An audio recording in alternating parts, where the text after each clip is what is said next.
ఇంట్లో కూర్చుని ఇంగ్లీష్ నేర్చుకోవాలనుకుంటున్నారా? అయితే వెంటనే మా స్పోకెన్ ఇంగ్లీష్ క్లాసెస్‌కి కాల్ చేయండి. హలో నమస్తే వెల్కమ్ టు సుమన్ టీవీ. నా పేరు కీర్తి. ప్రస్తుతం మనతో పాటు తోడు నీడ ఫౌండర్ రాజేశ్వరి అమ్మగారు ఉన్నారు. వీరితో ఈరోజు కొన్ని విషయాల గురించి మనం చర్చిద్దాం. హలో అమ్మ, నమస్తే. నమస్తే అమ్మా.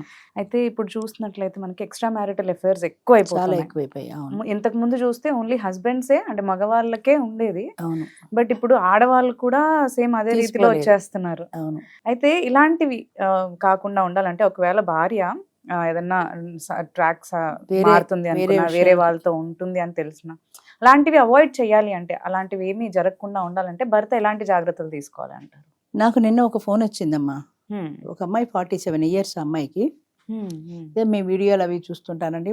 50 ఏళ్ళకి కానీ మీరు తీసుకోరు కాబట్టి నేను సోషల్ సర్వీస్ చేద్దాం అనుకుంటున్నాను మీ దాంట్లోకి వచ్చి. అమ్మ మా దాంట్లో దానికైనా 50 ఉండాలి, దానికైనా సింగిల్ ఉండాలి. నీ భర్త ఉన్నాడు కాబట్టి నీకు ఇందులో అవకాశం లేదు. సోషల్ సర్వీస్కి అయినా సరే మాకు సింగిల్నే తీసుకుంటాం. నీ భర్తకు నీకు ఏమైనా గొడవలు ఉన్నాయంటే గొడవలు ఏం లేవండి, ఆయన నన్ను బాగానే చూసుకుంటారు, నాకు కొడుకున్నాడు, పెద్ద ఇష్యూస్ ఏమీ లేవు. అయినా కూడా ఎవరైనా ఒక మంచివాడు దొరికితే వాడిని పెళ్లి చేసుకుందాం అనుకుంటున్నా. అయ్యో, ఎట్లా చేసుకుంటావు? ఈ భర్త ఉండగా ఆయనకి విడాకులు ఇచ్చేద్దాం అనుకుంటున్నా. అమాయకురాలో తెలియదు, అతి తెలియదు. విడాకులు ఇవాళ నువ్వు అప్లై చేయగానే రేపు తమలపాకులు చేతిలో పెట్టినట్టు పెడతారా విడాకులు? ఎన్ని సంవత్సరాలు కోర్టులో తిరగాలి? అసలు అదొకటి. నీకు కాలేజీలో చదివే వయసున్న కొడుకున్నప్పుడు ఇన్ని సంవత్సరాల 10-15 సంవత్సరాల ఎమోషనల్ రిలేషన్ లేదా ఆయనతో? ఆయన నేను కొట్టట్లా, తిట్టట్లా, సాడిస్ట్లా బిహేవ్ చేయటల్లా. ఆయనకి ఏదో షుగరో ఏదో ఉంది, సరే అదేమంత పెద్ద నీకు మంచాన పడి సేవలు చేసే వ్యాధి ఏం కాదు కదా. షుగర్ ఉంటే టాబ్లెట్లు వేసుకుంటే తిరుగుతూనే ఉన్నారు కదా. నీకు ఆయనతో సుఖం లేదు, ఆవిడ భాషలో చెప్పాలంటే ఆయనతో నీకు శారీరక సుఖం లేదు కాబట్టి వేరే ఎవరినైనా చూసుకుంటావు. మరి దీన్ని ఏమనాలి? ఇల్లీగల్ అనాలా, లీగల్ అనాలా? నేను విడాకులు ఇచ్చేసి పెళ్లి చేసుకుంటానంటే విడాకులు ఎన్ని సంవత్సరాలు పడుతుంది? మ్యూచువల్ అండర్స్టాండింగ్తో ఉంటే పోనీ విడాకులు వస్తుందేమో. ఆయన ఇవ్వడు, నువ్వు ఎన్నేళ్ళు కోర్టు చుట్టూ తిరుగుతావు? కింద కోర్టు కాకపోతే పైకోర్టు కాకపోతే పైకోర్టు, అలా తిరుగుతూనే ఉంటావా? ఆయనతో ఏదైనా ప్రాబ్లం ఉంటే నువ్వు ప్రూవ్ చేయగలిగితే పలానా ప్రాబ్లం ఉంది ఆయనతో, నువ్వు ప్రూవ్ చేయగలగాలి. అప్పుడు కూడా ఎన్ని సంవత్సరాలు పడుతుంది? నీకు 50 దాటిపోతాయి ఇవన్నీ అయ్యేప్పటికీ. ఏం చేస్తావు పెళ్లి చేసుకొని? అంటే పెళ్ళిళ్ళు 57 వాళ్ళకి అవుతున్నాయి, కానీ అసలు నీ ఆలోచన తప్పు కదా. కొడుకుని ఏం చేస్తావు? కొడుకుని నాతో పాటు తీసుకెళ్ళిపోండి. అసలు ఆలోచన ఉండి మాట్లాడుతుందో ఆలోచన ఉండకుండా మాట్లాడుతుందో? నాకు తెలిసినంత వరకు చిన్నపిల్లలు అయితే తల్లికి ఇస్తారు, ఇంకా తల్లి సంరక్షణ అవసరం కాబట్టి. పెద్దవాళ్ళు అయిన తర్వాత తండ్రికి ఇస్తారు. ఒకవేళ తండ్రి కావాలి అని కోరుకుంటే తండ్రికి హ్యాండ్ ఓవర్ చేస్తారు. తండ్రి నాకు అక్కర్లేదంటే తల్లేమో కానీ ఎవరు కావాలి నీకంటే ఆ పిల్లాడు తండ్రిని అడిగితే తండ్రి దగ్గరికి వెళ్ళిపోతాడు కదా. లేదు, తండ్రి తీసుకోలేదు, నీ దగ్గరే ఉన్నాడు, నీకేమన్నా ఆస్తుందా? ఉద్యోగం చేస్తున్నావా? ఆ పిల్లాడి చదువు సంజయ్ ఇవన్నీ ఎలా చేస్తావు? నువ్వు బతకాలి, చేసుకోబోయేవాడు నీ కొడుకు ఖర్చులు ఎందుకు భరిస్తాడు?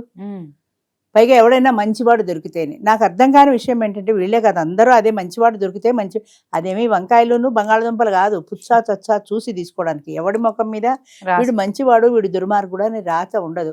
నిన్న మొన్నటి దాకా కాపురం చేసి పేపర్లో చూసాను చూడు, వాడు నరికి చంపేసి ముక్కలు చేసి కుక్కర్లో పెట్టి, అంత క్రుయాలిటీ వాడి ముఖంలో ఏమైనా తెలుస్తుందా? వాడి పక్క ఇరుగు పొరుగు ఎవరైనా వాడిని గుర్తించగలిగారా వీడు ఇంత క్రూయల్ మనిషి అని? వాడు ఆ కార్యక్రమం చేసేదాకా తెలియదు. అంచేత ఎవరు మంచి ఎవరు చెడ్డ అనేది వాళ్ళ సాంగత్యంలో, వాళ్ళిద్దరూ కలిసి జీవించడంలో ఉంటుంది. ఒకరి అభిప్రాయాలు ఒకళ్ళు అర్థం చేసుకోవటంలో. పైగా ఇంకొక ప్రాబ్లం ఏంటంటే అమ్మాయి మాట్లాడుకుంటూ వెళ్ళిపోతుంది, మధ్యలో మీరు ఏదైనా చెప్పినా ఆగదు. ఆ అమ్మాయి మాట్లాడేదాకా మనం ఆగవలసిందే, కానీ మనం మాట్లాడితే అమ్మాయికి ఆగే పద్ధతే లేదు అసలు. ఇంత మూర్ఖంగా 3 సార్లు హెచ్చరించినా సారీ అండి అంటుంది, మళ్ళీ ఆమె చెప్పుకుంటూ వెళ్ళిపోతుంది. అంతే, నువ్వేం చెప్తున్నావు అనవసరం.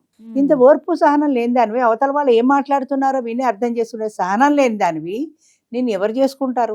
ఇలాగే 2 రోజులు మాట్లాడిన తర్వాత 3వ రోజు వాడికి అర్థమైపోదా నువ్వు ఎలాంటి దానివో? పైగా ఎవరైనా మంచి వాడిని చూసి పెళ్లి చేసుకుందాం అనుకుంటాను. నువ్వు కూడా మంచిగా ఉండాలి కదా. అవతల వాడు మంచి ఒకటే సరిపోదు, ఇద్దరు ఉండాలి. అలాగే ఇప్పుడు భార్యాభర్తలు ఇద్దరు కూడా ఒకరికొకరు మంచిగా ఉండాలి, ఒకరినొకరు అర్థం చేసుకోగలగాలి, ఒకరి కష్ట సుఖాలు ఒకళ్ళు పంచుకోగలగాలి. ఏవైనా చిన్న చిన్న అడ్జస్ట్మెంట్లు ఉన్నా తేడాలున్నా సర్దుకోగలగాలి.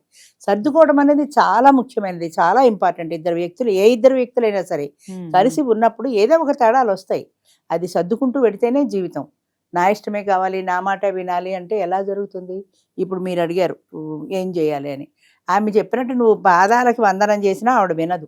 ఆవిడ మనసు వేరే ప్రేరేపిస్తుంది, ఆవిడ మనసును వేరే వెళ్ళు, ఇంకోటి చూసుకో అంటే బలహీనమైపోతారు మనుషులు. అంటే విల్ పవర్ లేదు మనుషుల్లో. అది తప్పు, నేను ఈయనతో కలిసి ఉన్నాను, ఈయనతోటే ఉండాలి అన్న భావన 50 ఏళ్ల క్రితం ఆడవాళ్ళకు ఉంది, కానీ ఇప్పుడు లేదు. వీడికి కాకపోతే ఇంకోటి చేసుకుంటాం, ఇంకోటి కాకపోతే ఇంకోటి చేసుకుంటాం, ఇంకోటి కాకపోతే ఎంతమందిని మారుస్తావు? ఈ భర్త క్రూయల్ ఏం కాదు. అవును. మరి ఎలాంటప్పుడు అసలు మార్చాలనే ఆలోచన ఎందుకు ఎందుకు వచ్చింది నీకు?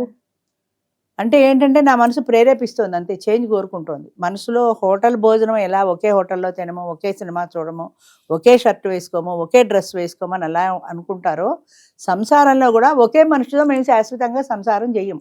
మాకు చేంజ్ కావాలి, చేంజ్ కావాలి. ఇలాంటి భార్యలు కానీ ఇలాంటి భర్తలు కానీ ఉంటే ఎంత జాగ్రత్తగా నువ్వు చూసుకున్నా వాళ్ళ మనసు కొత్తదనం కోసం వెంపర్లాడుతూనే ఉంటుంది, కొత్తదనం కావాలనే ఉంటుంది. It is a psychological disorder. నన్ను అడిగితే మనసుని కంట్రోల్ చేసుకోలేకపోవటం, ఎక్సెంట్రిక్ బిహేవియర్ అనేది ఒక సైకలాజికల్ డిజార్డర్. అది ఉందో లేదో తెలియదు కానీ ఈ రకమైనటువంటి మానసికమైన దీని ఆ క్రుయాలిటీ ఉంది చూడు, చంపి కుక్కర్లో పెట్టి ఉడికించి ఎందుకని అట్లా చేస్తున్నాడంటే వాడు మనసు ప్రేరేపిస్తోంది అలాగా, కాబట్టి అలా చేస్తున్నారు. అంచేత ఒకళ్ళొకళ్ళు అర్థం చేసుకున్నప్పుడు ఇలాంటి భావాలు రావు. ఒకరి కోసం ఒకరు మెయిన్ అర్థం చేసుకోవడం అంటే నీ కోసం నేను, నా కోసం నువ్వు అనే భావన ఉన్నప్పుడు ఇద్దరి మధ్యన ఒక సాంగత్యం ఉంటుంది, ఒక ఎమోషనల్ రిలేషన్ ఉంటుంది. ఆ ఎమోషనల్ రిలేషన్ అనేది ఉన్నప్పుడు వేరే వ్యక్తి గురించి అసలు నీ ఆలోచనే పోదు. అది లేకుండా ఈ వ్యక్తితో ఎమోషనల్ రిలేషన్ ఇన్ని సంవత్సరాలు నువ్వు సంసారం చేసావు, కొడుకుని కన్నావు, కొడుకు పెద్దవాడు అయ్యాడు, అయినా నీ భావన అటే పోతుంది కానీ ఇటు రావట్లా. ఎందుకని? మనసు కొత్తదనం కోరుకుంటుంది అంతే. ఇందులోకి ఎందుకు వస్తుంది అంటే సర్వీస్ చేయడానికి ప్రపంచంలో ఎన్ని ఎన్జిఓలు లేవు. నువ్వు సర్వీస్ చేయాలంటే నువ్వు సొంతంగా పెట్టుకో, సొంతంగా పెట్టుకోకపోతే వేరే చేసుకో, చాలా ఉన్నాయి కదా. ఇక్కడ ఏమి జీతాలు ఇచ్చేది కాదు, ఇది ఎన్జిఓ కాబట్టి ఫ్రీ సర్వీస్ చేయాలి. ఫ్రీ సర్వీస్ మరి ఎలా చేస్తావు? కాంటాక్ట్స్ కోసం, అంతే కదా. అవునన్నా కాదన్నా, అబ్బాయి అమ్మాయి అందుకు కాదండి అన్నా సరే కాంటాక్ట్స్ కోసమే. ఎవడో దరిద్రుడు 47 ఏళ్ళు యంగ్ కదా అనుకుంటా టెంప్ట్ అవుతాడు, వాడితో వెళ్ళిపోతావు. ఈ పిల్లాడిని వదిలేసి లేదా పిల్లాడిని తీసుకుని వెళ్ళిపోతావు. రేపు పొద్దున్న ఈ పిల్లాడితో గొడవలు వస్తాయి మీ ఇద్దరి మధ్యన. ఈ పిల్లాడిని ఏం చేస్తావు? వీడెందుకు మన మధ్యలో ఉంటాడు, వాడిని ఏం చేస్తావు? వాడిని హాస్టల్లో పెట్టి చదివించాలంటే వాడికి 300 లక్షలు గుమ్మరించాలి కదా. వాడు ఇంజనీరింగ్ చదువుతానంటే ప్రైవేట్ కాలేజీకి ఎన్ని లక్షలు వాడెందుకు ఇస్తాడు? అది ఎందుకు అర్థం కాదు.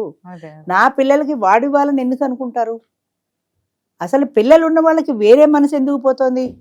ఇప్పుడు విడాకులు ఇచ్చుకొని పిల్లల్ని తల్లి దగ్గర వదిలేసి పెళ్లి చేసుకుని వెళ్ళిపోయిన మగవాళ్ళు ఎంతో మంది ఉన్నారు. కానీ తల్లులు ఒకప్పుడు ఇష్టపడేవాళ్ళు కాదు పిల్లల్ని వదులుకోవడానికి.